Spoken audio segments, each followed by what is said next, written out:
All right, fellas, this one is a game in which I am super, super, super curious because it's the only big spread of the week. And we've got the Patriots and the Packers, with the Packers as 9.5 point. This had gotten to 10. This had gotten as high as 10.5. There was instant buyback on 10.5. And so we sat at 10 for a while. Now we're under the double digits. Steven, this is a game in which we know Mac Jones likely to not play, even though he tried to throw out there that there was a chance he could play.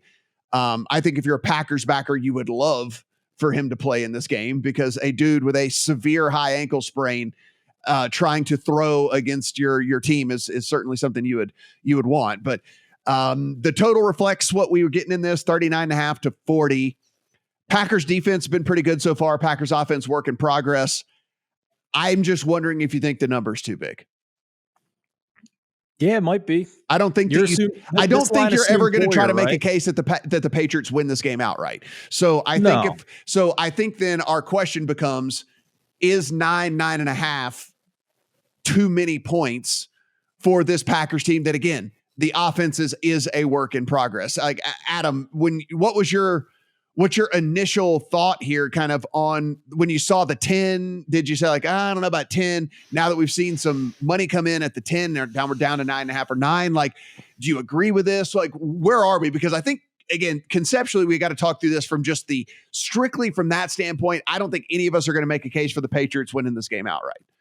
I'm not going to make you a case for the Patriots winning the game outright, but I'm going to tell you the one matchup that I'm looking at that actually would get me involved with the dog. I don't think this is a pretty dog situation, but I understand exactly why 10 came off the board. Through 3 weeks, again, small sample size warnings, the New England Patriots are the number 1 rushing DVOA team in the league, better than the Cleveland Browns. You know who's the worst in the league by rush DVOA on defense?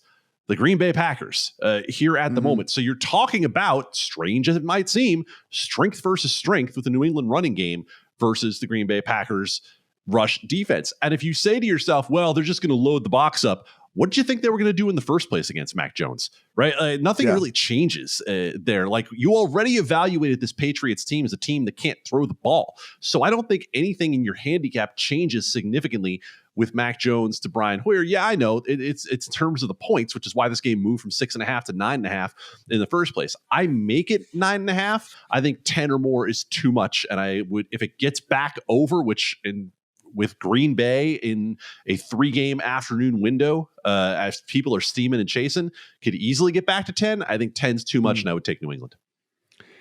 Steven, Jair Alexander, questionable. Eldon Jenkins, questionable. Bakhtiari, questionable. Lazard, questionable. So there's all of this like out there for this Packers team as well. So, I mean, it's not like they're coming into this thing completely 100% either.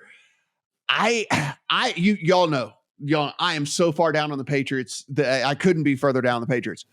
If this thing does pop 10 again, I think I have to take advantage of. Like, I think that there's not a lot of confidence in me that this Packers offense has anything to blow anybody out. I don't care what team it is.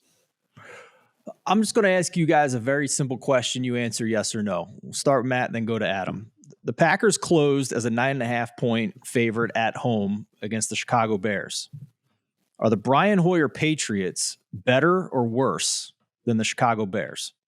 Matt? Yeah, I know. I mean, they're better for sure. Yeah, they're without question better, and the total in this game is similar at 40, and I think you can expect more out of the New England offense than you could out of anything Justin Fields is going to do. So, I also just realized that I told you I'd ask a yes or no question. The answer was not yes or no. So that's fine. Great job by me. Great journalism by me.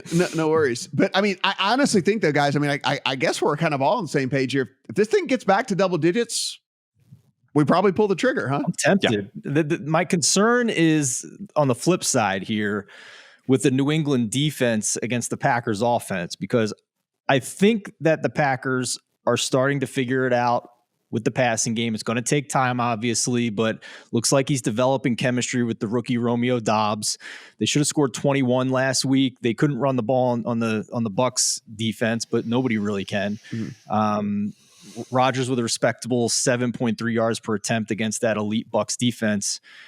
New England is 31st defensively in rush EPA and success rate. So a chance for a big Aaron Jones, A.J. Dillon game here this week. So I'm not sure. I don't know if I want to bet on Brian Hoyer, man. Like, I don't know. Like, there's so many other great options this week. And you keep telling me I don't have to bet the board every week. True. So maybe it's just It's true. sit back and watch and maybe I get a good number in game on the Packers that's better than 9.5.